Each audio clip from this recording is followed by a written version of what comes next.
Hello friend, ये study with Nitish पे मैं नीतीश आपका बहुत बहुत स्वागत करता हूँ। आज बहुत ही अच्छा टॉपिक लेके आए हम लोग पॉलिटिकल साइंस का प्रैक्टिस सेट। अगर आप टीजीटी पीजीटी या एलटीजीएससी की तैयारी कर रहे हैं तो आपके लिए बहुत ही इंपॉर्टेंट होगा ये सेशन। सो प्लीज़ आप जुड़ जाइए। ये प्रैक्टिस सेट 10 क्वेश्चन होंगे। 10 क्वेश्चन में से मैं जो आपको इसका एक्सप्लेनेशन अच्छे तरह से बताने वाला हूँ, जिसमें आपसे कम 50 क्वेश्चन कवर होने वाले हैं।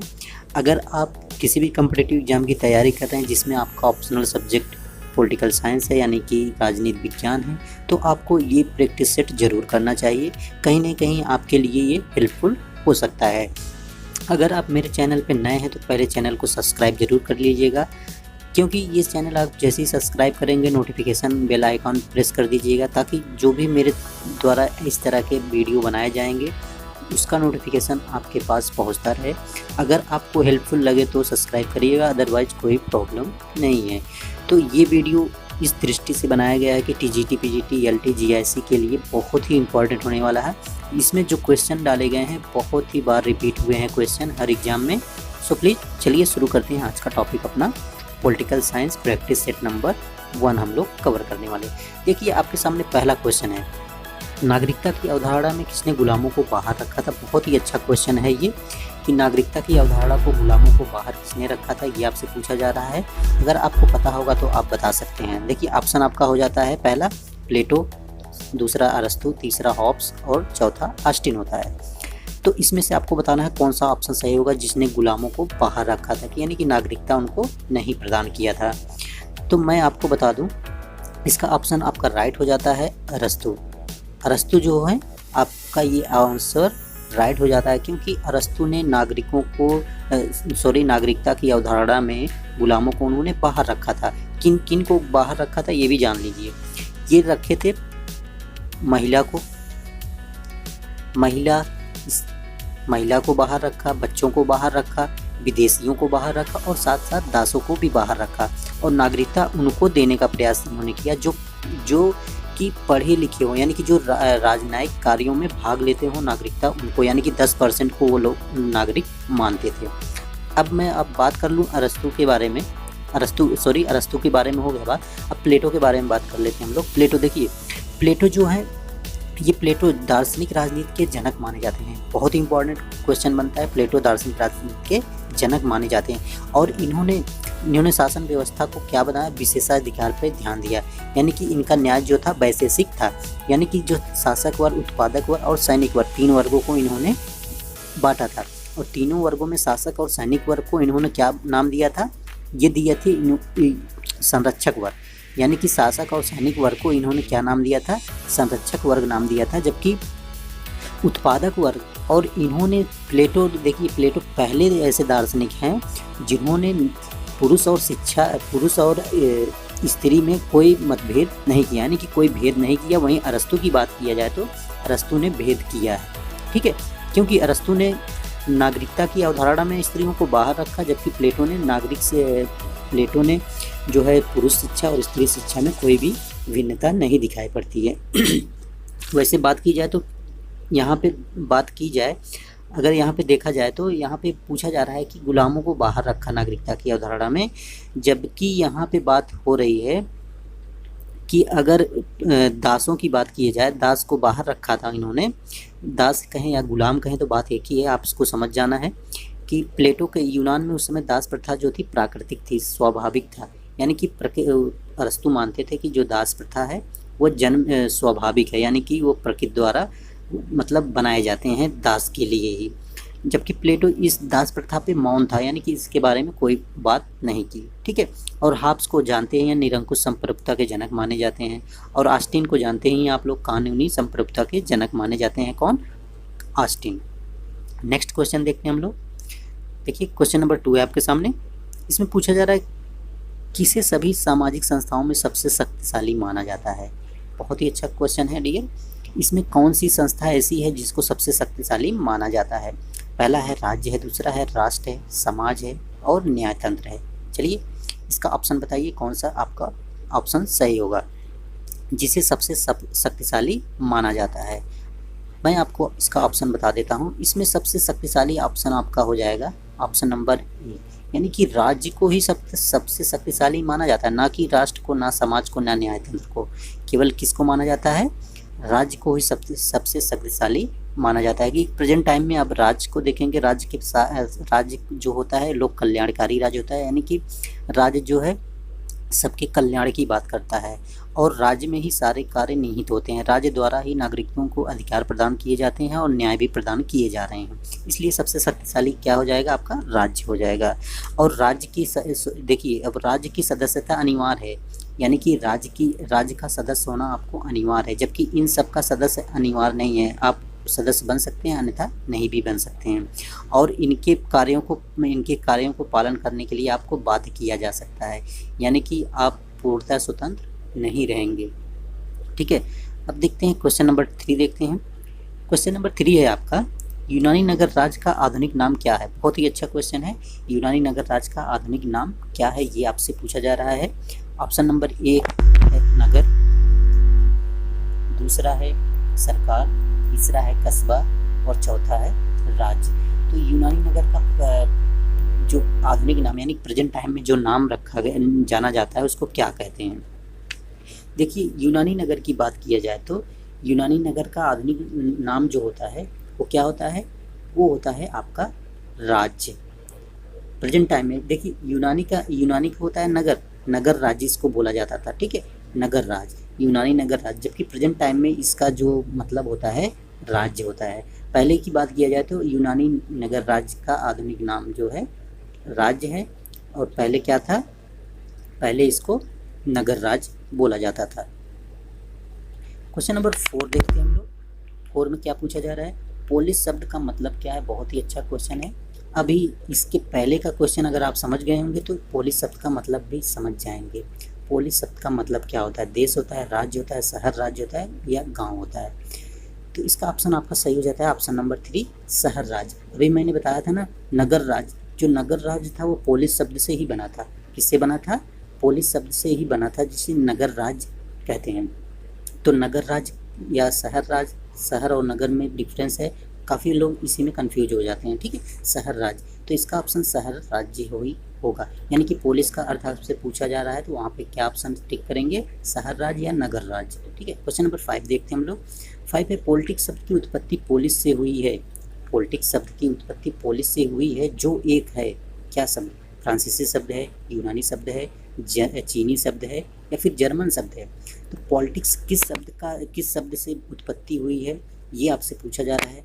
तो ऑप्शन आपके सामने है, आपको बताना है कौन सा ऑप्शन सही हो रहा है। देखिए डियर, इस सारे क्वेश्चन में जितने भी ऑप्शन आपके सही हो रहे हैं, आप कमेंट सेक्शन में कमेंट जरूर करिएगा कि आपने कितने क्वेश्चन सही किए हैं। इससे आपको पता चलेगा कि आपकी तैयारी कितनी, प्रिपरेशन कितनी आगे तक बढ़ रही है। ठीक है, इससे आपको एक अंदाज़ा मिलेगा कि आपने कहाँ तक सीखा है। ये सारे क्वेश्चन ये जो है कॉम्पिटिटिव एग्जाम से ही लिए जा रहे हैं, यानी कि ये एग्जाम में बार बार रिपीट हुए हैं, इसलिए मैं ये आपके लिए लेके आया हूँ। ठीक है, तो क्या हुआ? इसका ऑप्शन सही हो जाता है आपका ऑप्शन नंबर 2, यूनानी शब्द से हुआ है। किसका? पॉलिटिक्स शब्द की उत्पत्ति जो होती है, पॉलिटिक्स शब्द की उत्पत्ति यूनानी शब्द से हुई है। ठीक है, तो इसको पोलिस भी कह सकते हैं, पोलिस। ठीक है, पोलिस शब्द से बना है। ये किससे बना है? यूनानी शब्द जो है, पॉलिटिक्स शब्द जो है यूनानी शब्द के पोलिस से बना है, ये आपको याद रखना है। ठीक है, नेक्स्ट क्वेश्चन देखते हैं। क्वेश्चन नंबर 5 है आपके सामने, क्वेश्चन नंबर 6 है आपके सामने। निम्नलिखित में से कौन सा समुच्चय राजनीति विज्ञान के विषय क्षेत्र को परिभाषित करता है? बहुत ही अच्छा क्वेश्चन है। राज्य, सरकार, विधियाँ, प्रथाएं और संस्कृति, संप्रभुता, सरकार, बाजार, राजनीतिक दल और सामाजिक वर्ग। राज्य, सरकार, विधियाँ, सब राजनीतिक दल। राज्य मूल, सरकार, निर्माणक तत्व, निर्णय निर्माण और राजनीतिक दल। तो डियर, इसमें से आपको बताना है कि कौन सा समुच्चय राजनीतिक विज्ञान के विषय क्षेत्र के अंतर्गत सबसे मतलब परिभाषित करता है, यानी कि कौन से तत्व हैं जो राजनीतिक विज्ञान के अंतर्गत रखे जाते हैं, तो आपको बताना है। ठीक है, तो कौन सा शब्द है जो रखे जाते हैं? चलिए, इसका ऑप्शन मैं आपको बताता हूँ। इसका ऑप्शन आपका राइट हो जाता है ऑप्शन नंबर डी। क्या राइट होता है? ऑप्शन नंबर डी, ये आपका राइट हो जाता है। देखिए, राजनीति विज्ञान में राज्य होना चाहिए, मूल्य होना चाहिए, सरकार होना चाहिए, निर्णय निर्माण यानी कि जिसको आप न्यायालय कहते हैं वो भी होना चाहिए, और राजनीतिक दल भी होना चाहिए।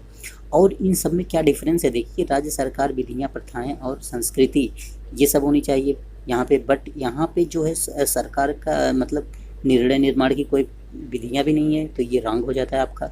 संप्रभुता, सरकार, बाजार, राजनीतिक दल और सामाजिक वर्ग, यहाँ पे भी नहीं है आपका निर्णय निर्माण। राजनीतिक दल तो है और कोई मूल्य नहीं है। मूल्य का यहाँ पे मूल्य का मतलब क्या है, यहाँ पे डियर मूल्य का मतलब है आपको नीतिगत यानी कि आचार विचार आपके अच्छे होने चाहिए। यहाँ मूल्य का अर्थ ये है।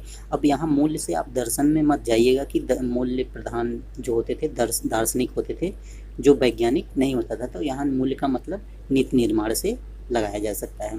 तो ये भी रहा होंगे। तीसरा देखते हैं, राज्य सरकार हो, विधियाँ हो, सभ्य समाज हो और राजनीतिक दल हो, ये भी तो ठीक है, बट निर्णय निर्माण नहीं है, तो यहाँ पे ये भी आपका रॉन्ग हो जाता है। तो बचता है ये आपका राज्य हो, मूल्य हो, सरकार हो, निर्णय निर्माण हो और राजनीतिक दल हो।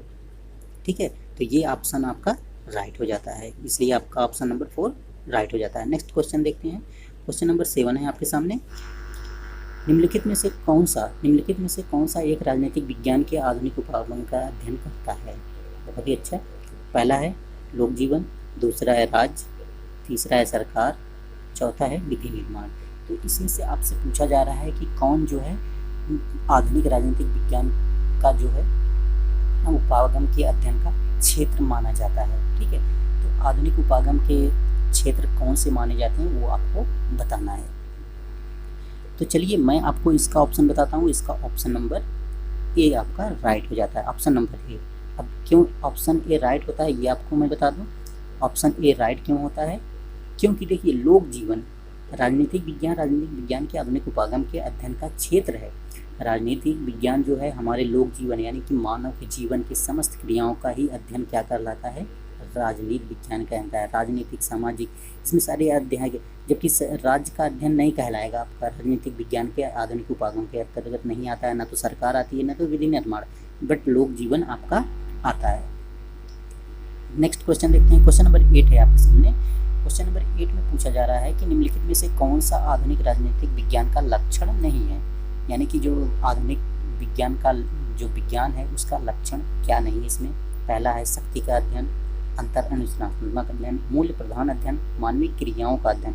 बहुत ही इजी क्वेश्चन है डियर, इसको आपको सही करना ही चाहिए।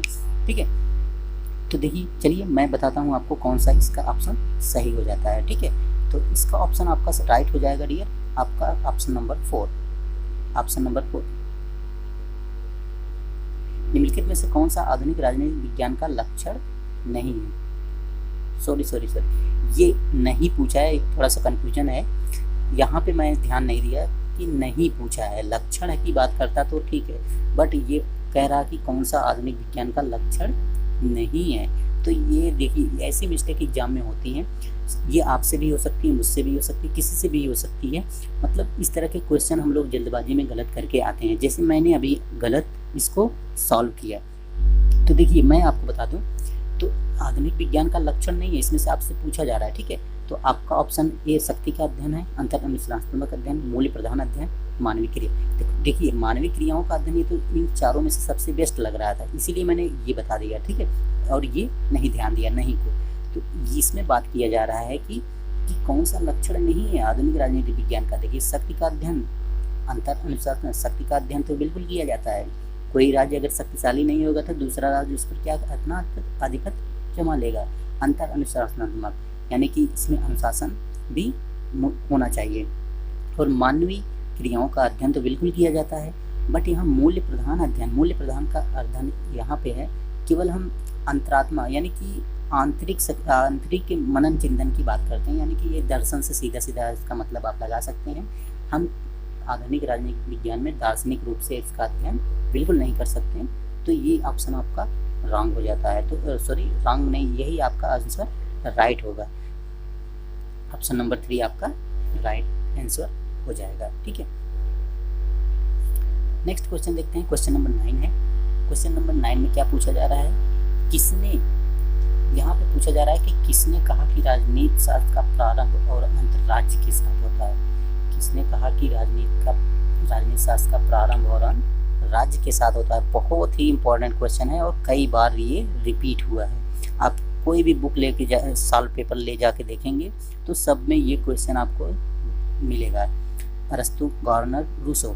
तो इसका ऑप्शन जो है राइट हो जाता है डियर, आपका ऑप्शन राइट हो जाएगा ऑप्शन नंबर 3। ऑप्शन नंबर 3 आपका राइट हो जाएगा। गार्नर बोलते हैं कि जो है राज्य राजनीति शास्त्र का प्रारंभ और अंत राज्य के साथ होता है। प्लेटो क्या कहते हैं, अब देखिए प्लेटो का थोड़ा सा कोटेशन मैं बता दूं आपको। प्लेटो बोलते हैं राज्य जो है व्यक्ति का बृहद रूप है। राज्य क्या है, व्यक्ति का बृहद रूप है। और अरस्तु क्या कहते हैं, अरस्तु जिन्हें राजनीति विज्ञान का जनक माना जाता है और इन्हें राजनीतिक दार्शनिक विज्ञान का जनक माना जाता है, जबकि अरस्तु को राजनीति विज्ञान का जनक माना जाता है। ठीक है, तो राजनीतिक विज्ञान के जनक माने जाते हैं। इनका कोटेशन है राज्य व्यक्ति से पहले है। ये कहते हैं राज्य व्यक्ति से पहले है, जबकि ये कहते हैं राज्य व्यक्ति का बृहद रूप है। और गार्नर कहते हैं कि राजनीति शास्त्र का प्रारंभ और अंत राज्य के साथ होता है। जबकि रूसो की बात किया जाए तो ये कौन सी संप्रभुता, ये लोकप्रिय संप्रभुता के जनक माने जाते हैं। लोकप्रिय संप्रभुता, ठीक है, लोकप्रिय यानी कि ये प्राकृतिक अधिकारों की बात करते हैं। और इनका एक कोटेशन था प्रकृति की ओर लौटो। इनका एक कोटेशन बहुत ही इंपॉर्टेंट कोटेशन था, प्रकृति की ओर लौटो। चलिए नेक्स्ट क्वेश्चन एंड आज का लास्ट क्वेश्चन हम लोग कवर करेंगे। क्वेश्चन नंबर 10 है आपका, राजनीति विज्ञान को स्वतंत्र विज्ञान का रूप निम्न में से किस विचारक ने दिया। अब बहुत ही अच्छा एक क्वेश्चन है। देखिए प्लेटो और अरस्तु से संबंधित ही सारे क्वेश्चन यहाँ पे हैं। तो देखिए राजनीति विज्ञान को किसने, यानी कि आप कह सकते हैं स्वतंत्र विज्ञान के रूप में विचार दिया था। प्लेटो दिए थे, अरस्तु, हीगल या फिर मार्क्स। चलिए मैं आपको ऑप्शन बताता हूँ। इसका ऑप्शन राइट हो जाता है आपका डियर ऑप्शन नंबर 2, यानी कि जो अरस्तु जो थे आपके अरस्तु थे, इन्होंने राजनीति विज्ञान को एक स्वतंत्र विज्ञान के रूप में अध्ययन किया और राजनीति विज्ञान का जनक बनने का इन्होंने श्रेय प्राप्त किया था, आपको पता होगा। और ये दार्शनिक राजनीति विज्ञान के जनक प्लेटो, और प्लेटो ने राज्य में 5040 जो थे नागरिकों की जनसंख्या बताया था। अरस्तु ने लगभग 10,000 यानी कि 10,000 नागरिक बताए थे। ठीक है, हीगल जो है ये कहते हैं पृथ्वी ईश्वर जो है पृथ्वी राज्य जो है पृथ्वी पर ईश्वर का प्रतिरूप है। राज्य जो है पृथ्वी पर ईश्वर का प्रतिरूप है। और कार्ल मार्क्स को आप जानते हैं साम्यवाद के समर्थक, यानी कि शोषण विहीन समाज की स्थापना के प्रबल समर्थक माने जाते हैं। ठीक है, इनका एक बहुत ही प्रसिद्ध स्टेटमेंट्स है कि ये विश्व के मजदूरों तुम एक हो जाओ, तुम्हारे पास खोने के लिए बेड़ियाँ और पाने के लिए संसार है। तो बहुत ही अच्छा इनका एक कोटेशन ये होता है। तो देखिए ये सारे क्वेश्चन आपको कैसे लगे कमेंट सेक्शन में कमेंट जरूर करिएगा डियर। आपके लिए बहुत ही अच्छा ये रहा। बहुत सारी चीज़ें इसमें कवर हो सकती थी बट मैं थोड़ा सा कवर किया, वीडियो ज़्यादा लॉन्ग हो जाएगा इसलिए डिस्क्रिप्शन में बहुत ज़्यादा नहीं कर पाया हूँ। अगले नेक्स्ट क्वेश्चन में मैं प्रयास करूँगा और कम से कम क्वेश्चन में ज़्यादा से ज़्यादा मैं आपको डिफिनेशन दे सकूँ। देखिए ये बार बार आपको ये सॉल्व करने से ना आपको क्वेश्चन और ये सारे इनके जो फैक्ट है आपको रटने की ज़रूरत बिल्कुल नहीं पड़ेगी। मेरा विश्वास है कि आपको 2 से 3 बार इस वीडियो को देखेंगे सारे कॉन्सेप्ट आपको क्लियर हो जाएंगे, कौन क्या कहा था, किसने किस चीज़ की बात की और कोटेशन किससे संबंधित है। तो कोटेशन को बिल्कुल आपको रटना नहीं है, बस मेरे वीडियो में आप बने रहिए और चैनल को सब्सक्राइब कर लीजिए और शेयर और कमेंट करिए, अपने दोस्तों में भी शेयर करिए। ठीक है, मेरी बस आपसे यही रिक्वेस्ट है कि आप उन लोगों के पास भी इसको शेयर करें जिनको इसकी ज़रूरत है। तो आज के लिए बस इतना ही फ्रेंड, थैंक्स फॉर वॉचिंग।